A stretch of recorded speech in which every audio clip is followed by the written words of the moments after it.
Bum, bum, bum, bum, bum, bum, bum, bum, bum, bum. Hey, kia ora. Helen Brahms here, coming to you live from Sun City in Arizona. Hope you're all having a super fantastic, sparkling day. Welcome to Before the Dirt Nap podcast number 1177. We are still in Family History Month, and tonight we're looking at probate revelations. What is a probate? What records can you find on there? And let me tell you, you can get some amazing information from probates. And you're probably thinking, how, why, where, what the heck's up? I know somebody dies, the will gets submitted, the probate thing gets done, stuff gets distributed, and that's it. And not quite so easily. In some cases, yes. But there's a lot of stuff that actually goes into a probate, and having gone through the process with my husband's estate, it takes a while, and we had COVID to deal with as well, so it took a lot longer than it normally would.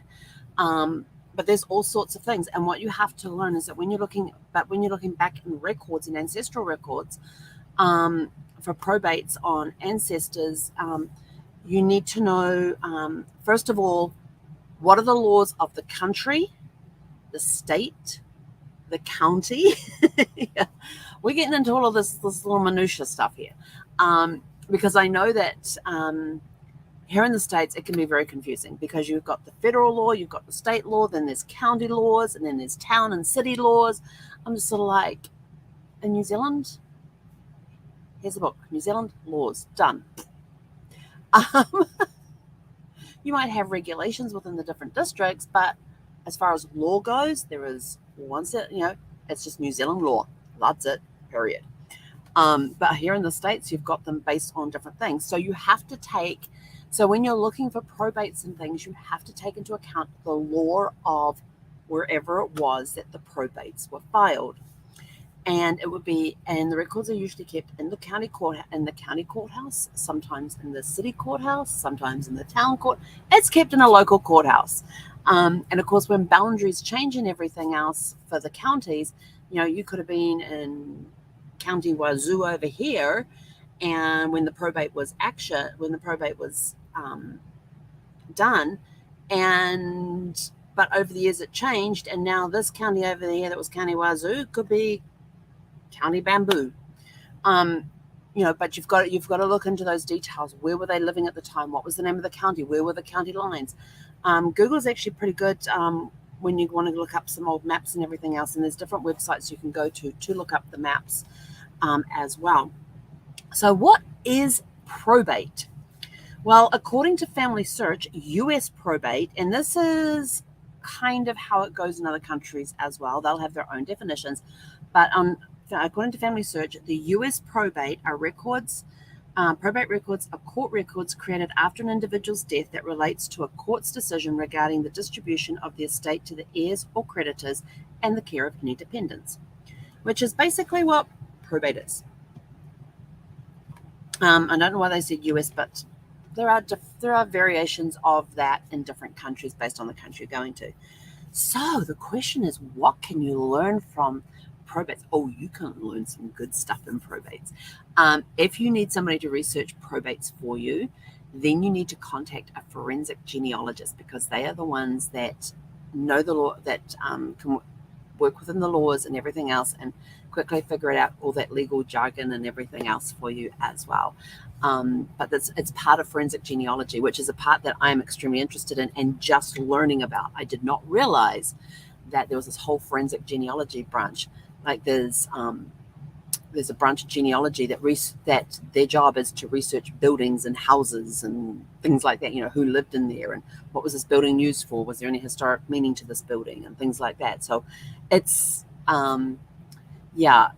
getting into genealogy as a business has been a real eye-opener for me, learning the different areas of genealogy. Now, I already knew about DNA and the regular research, the family tree stuff, but there's whole other branches, and there's stuff that genealogists do that I didn't even have a clue of. Like, who knew a genealogist does research on buildings and houses and stuff like that? So it's a very broad field, and which was very interesting, because I was using an app one time, and they did not have genealogy or family research on there as a classification. I said, where do I register my business? And they were like, oh, put it under life coaching. I go, it's not life coaching. And they go, well, what is it? I said, it's genealogy, as in family tree research, researching your roots, your ancestors and things like that. Oh, well, that's very specialized. But what cracked me up is that they actually had a category in there for calligraphy. And I'm sorry, genealogy is specialized. This was when I'd already had my eyes open. I says, you don't realize what genealogy really is, do you? And they're sort of like, well, you just said it. So I says, oh, no, it's a lot more. So they got an education on genealogy. Let's say that. And they were telling me that genealogy was specialized when they had calligraphy in there as a skill. And I go, but you have calligraphy. That's even more specialized than genealogy is. So anyway, let's get side tangent. Let's get back on track. So what you can learn in a probate records. Now, probate records, for the ones that I've seen here in the US, actually come in a jacket. And in that jacket, there is every documentation in there relating to the probate. Things like you will have if they were testate or intestate, testate being having a will, intestate no will, that is documented inside the jacket as to what type of probate it is. But you can learn. Here are some things that you can learn. You can learn the name of the deceased, when they died, so the deceased and their death date. You can learn the ID of any spouse or spouses, especially if there was like a spouse who had passed or they're divorced or anything like that, and any relatives.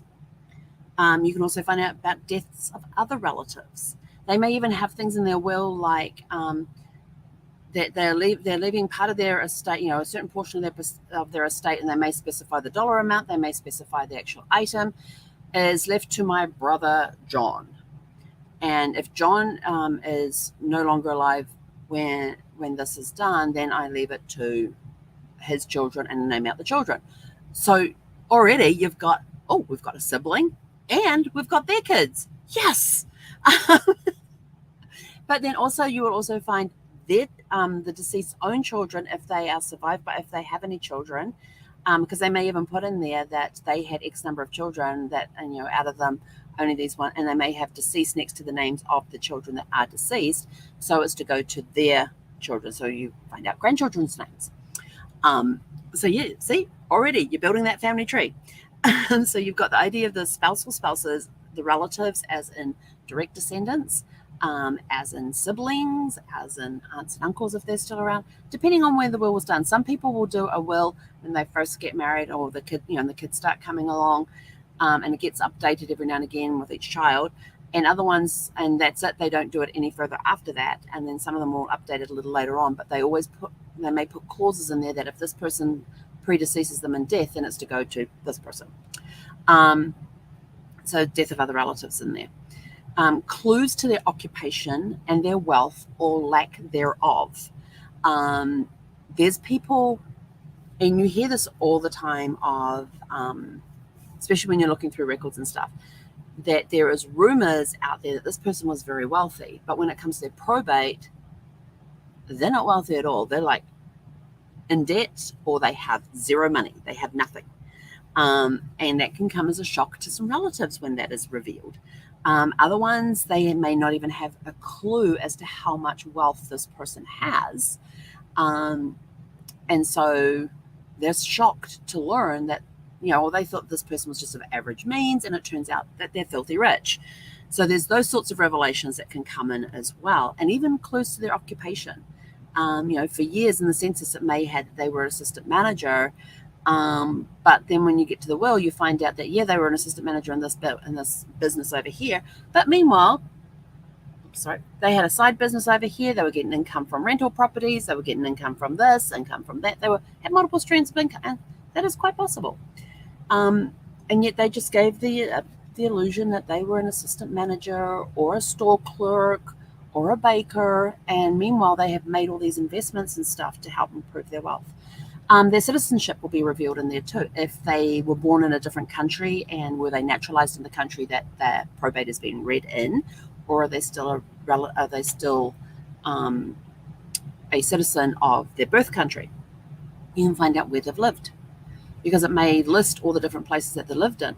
And I'll go back over some of these shortly, because you can find out more information. Like, now you know where to look in census records, and things like that. Census records, deeds for property. So the next one is property. So property, did they own houses, a house or houses?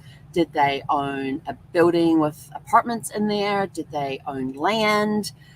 So when you come across all this stuff, now you've got deeds and land titles that you can go and research. How long have they had this? Have they always had this amount of land? If they're a farmer, they've got 300 acres. Have they always had 300 acres? No, they started off with 50 and they slowly built it up. Or they inherited 600 acres and now they're down to 300 acres because the land was left to them by their parent, and it was split between them and their sibling. Now you have the siblings' name again. Any adoptions, or even, what was the term? Legal guardianship. So that could be in there as well. Were they of sound mind? Or were they incapacitated in some way? Were they not able to get around? They were in sound mind, but it could be that their body was not, as in they might be wheelchair bound, or they might have been bedridden, that sort of thing. Did they have any military service? That would be in there as well. Their religious affiliation would also be in there. There'll be signatures on there. There'll be signatures of witnesses. So now you've got these other names in there. Are they related? Are they family, friends? Who are these people that have witnessed this will, and all the other bits and pieces that come along? Who are the executor or the executors of the will? What are their final wishes as far as, do they want to be buried or cremated? Do they have a specific graveyard or cemetery they want to be buried in? It could be they want to be buried on the family land in the family graveyard that's there, or it could be they're members of a local church. They want to be buried in the graveyard on the side of the church, or they may already have a plot purchased in the local cemetery, and that's where they want to be buried.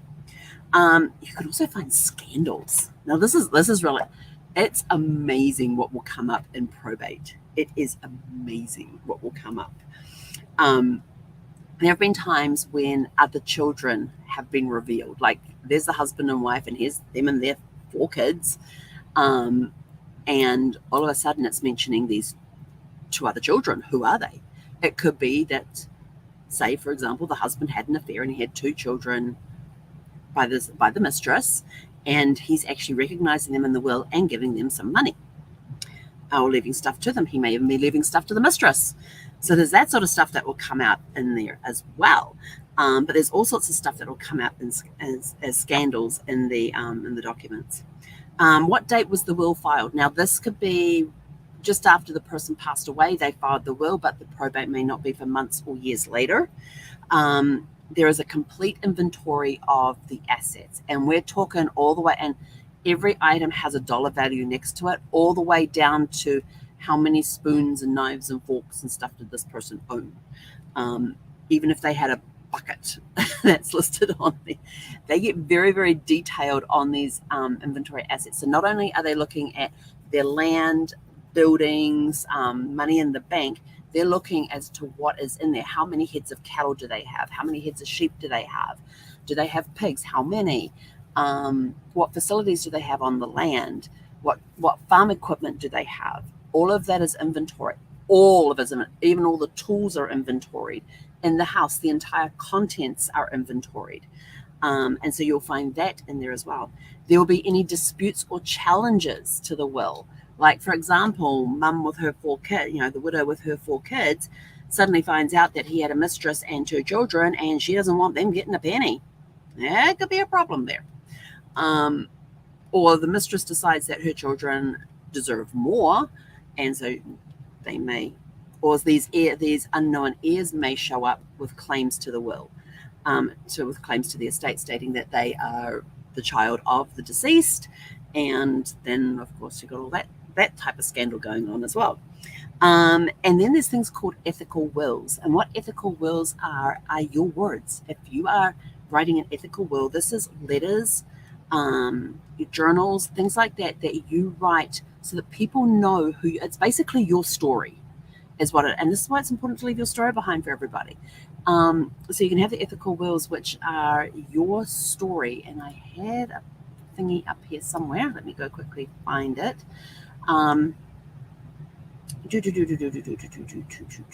Ethical wills. It's basically a way that you can ensure your descendants know a lot more about you. An ethical will, and this is from the Family Tree magazine site, an ethical will is a letter or statement about your values or what has meaning in your life. And also known as a legacy letter or a life letter, an ethical will leaves your heirs more than just money or property. You can use it to share family stories or words of wisdom, to explain why you left the good china to your daughter and the Matchbox car collection to your third cousin, or to tell your children and grandchildren what you couldn't or didn't want to while you were alive. So that's what an ethical will is. So there could be one of those in there as well. But it's wills are just, I mean, the whole probate process is fascinating, and you have to look at like I said, you've got to look at the country in which they were in, find out in that country, state, parish, county, city, town, etc., where things have been filed, where probates were filed, and where you can find the local records. Some of the records, if it was stored in a courthouse, that courthouse is no more. Those records may have been moved to a local archives or a local genealogy society, or from that town to the county archives, or maybe it's been moved to the state archives. So you need to find out that sort of information as well as to where you can find it. And again, you've got to take into account the laws at the time when the probate was probated. Was action. But you can find out all sorts of information. Like if you've got the names of, if you're struggling to find the names of the people and you found this person's probate records and you're going through, you've now got names that you can go and match up with your tree. Is this the right person? It may even have in there the years that where and when children were born, and who their parents were. So there's all sorts of information that will be in there that you can use to dig further into your family tree. You've got the spouse's name. If he was married before and had children from a previous marriage, because that spouse died, and now he has these children, and then he has a second family as well, you'll learn about that in the will as well. I leave this much to these particular children here, who were the children of my first wife, who died named blah, blah, blah, blah, who died on da, da, da, da. So now you've got the first wife's name, you've got the children they had together, you've got her death date in there. So you've now and probates are full of clues, I love finding probate records. It's like it's like a really good treasure map that has the gold at the end of it, because now you've got more information that you can go on and more information you can go and research. If it's got other relatives listed in there, now you've suddenly got maybe siblings and cousins and grandchildren listed in there as well as their own children. And if other people have passed, it may have their full name in there with their death date and where and when they passed. So now you have that information too. So you can start to see how all these little clues can come together to give you a fuller picture of the person you're researching. Clues to occupation. What occupation did they have? And you may find out about other businesses that they had as well. Like they could be, their citizenship. Did they naturalize? Okay, well, now we can go look for naturalization records and find information on that, because I know in the US, the naturalization records are really cool. I've seen photos of different forms over the years, but it has in there, who is are you by yourself? Are you single or are you married? On one that I was looking at, he was widowed. So it was applying for him and his children. So he was widowed, and he had 2 children by his wife, and here were their full names and their birth dates and where they were born. So you can find out that information off the naturalization record, which you learned about from the probate records. You see how these little... you can also learn where they've lived, and this will help you, can help you locate them on local census records. So were they on a... where were they living in the year that the census was taken, whether it was a 0, a 1, or a 5, based on where you are. Some countries do it on the 0, like the United States here does the 0. England does ending with a 1. And then you have the states who will do their ones in between. Most of them do them on 5s, on the states that had a state census that they would do on the 5. So it was halfway between the 10 and the 10-year thing. So now that you've got where they lived, it's going to make it easier for you to figure out where on the census they would be, or easier to find them on a particular census, because now you can put that information into search fields and things. The property that they owned, now you can go looking for titles and deeds and land records and things like that. You can find out all sorts of good information on the land record. Actually, that was kind of fascinating, because I didn't know, because they talked about how in the days before maps and, when towns were first forming, about how they worked out what land people had. And it was kind of fascinating how they had like the cross line and the up line, and then you're in this quadrant here that's been split into 4, and then this is split, and then this fourth here is split into 4 as well. And it was completely fascinating. I have to have my notes in front of me when trying to work it out. But it's completely fascinating how you can learn exactly where things were. Did they have any adoptions? Are there court records for the adoptions or the legal guardianship? Were they incapacitated in any way, either by mind or by body? There may be medical records available for that. Were they in the military? There's a lot of places that have military records and things. And Fold 3 is my favorite site to go to, just to have a quick look and everything else. That's where I start my search on the military, because it may give me clues on other places I can go to as well. What was their religious affiliation? There may be a local church in that area that was of that religious affiliation for them. Maybe there's church records that have, look at the church records. They belong to, they were of, Presbyterian faith, for example, or Anglican or Catholic, whatever their faith was. You go there. Do they have church records that have in their baptisms, marriage, funerals? Another source for you. The names of the witnesses. Who are these people? Are they related in any way? Are they good family friends? How do they know these people? Are they neighbors? Check the census reports. And the same with the executors as well. Are they family or are they local friends? Again, checking census reports to see who these people are, where they lived, and then you can follow them back. Maybe they were maybe they were friends from school or something that have stayed best friends for life. You'll find them in school records. Their final wishes, it would list there where they are buried, where their final resting place is, if they had a particular place in mind. Now you can go search those cemetery records and see who else is buried with them. The inventory of the assets will give you some idea of the type of people that they were, the type of wealth that they had as well. Any disputes on there? Who are these people? Do they fit into the tree or not? It could be another part of the dispute could be a creditor turning up and saying, well, hang on, before you go distributing all of that, I want to get paid, type of thing as well. What scandals were there? Those are the juicy ones that you get into. They claim to have, go check out census reports on those ones too, on the scandals. And there's all sorts of stuff. The only one I can think of right now for scandals is lost heirs showing up, or having a mistress on the side within a whole nother family, or maybe he was a bigamist and it's showing up. And of course, when he goes to write his will, he's got to have both families in there. And yes, I have seen wills with that written, and then I'm like, hang on, he's married to that person. Now I'm looking for divorce records. What happened to their marriage? And I'm finding nothing. And I'm like, ooh. And then of course you read further into the packet, and you find out about the fact that he was married to this one particular person had 2 different families in neighboring towns. People never met. And it wasn't until they got to the reading of the will that they learned of each other, of the other families and everything else. So that turned into a whole other thing, which is kind of funny, because I was watching, what's it called? I think it's on BritBox.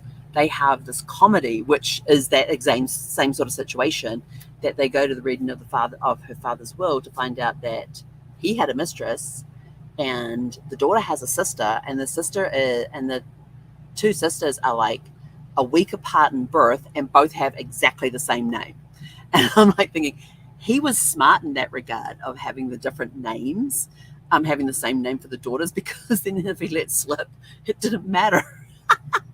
Well, that was actually pretty smart. But it's actually a really funny comedy about these two girls who get to know each other as sisters because they've always wanted sisters, and they're only children, and they're both only childs, and then the love-hate relationship the two mothers have is kind of funny as well. So yeah, but I did actually read about that happening in the 1880s, I think it was, maybe the 1870s. I have to go back and have a look.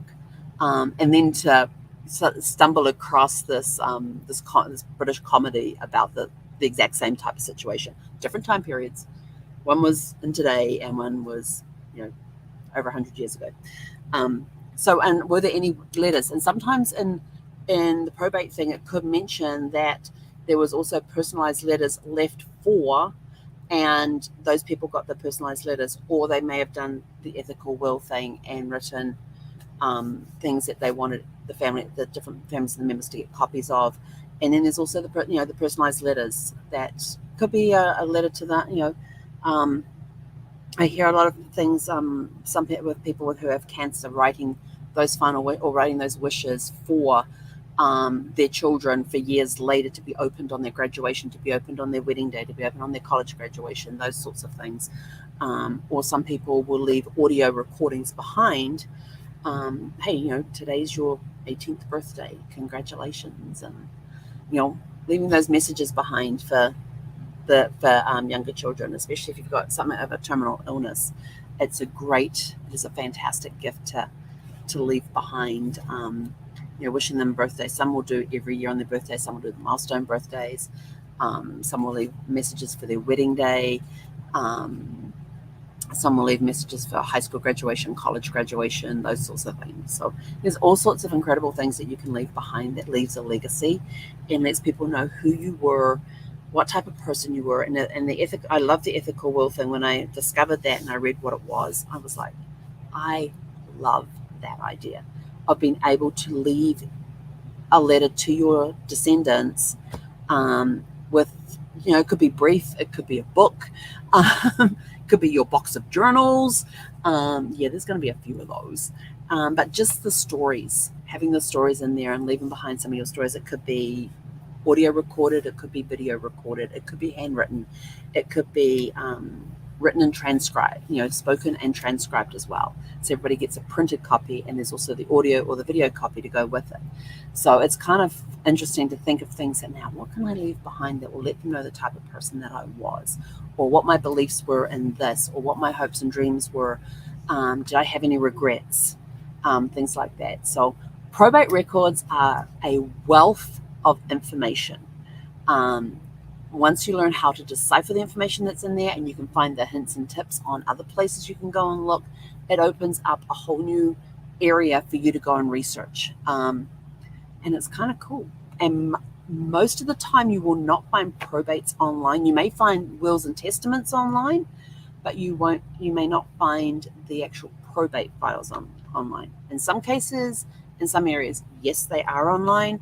But most of them are records you've got to go to the courthouse to get, and you look up in the index. They've got the indexes there, and you can look up in the indexes to find that and ask for records to be pulled and that sort of thing. So anyway, happy hunting on the probates.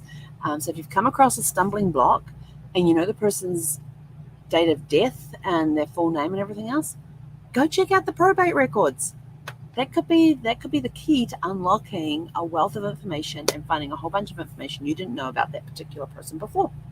So that's it from us for today. Have a super fantastic, sparkling rest of your evening, and we'll catch you guys back here tomorrow at, if my mouse works, 6 p.m. Pacific time.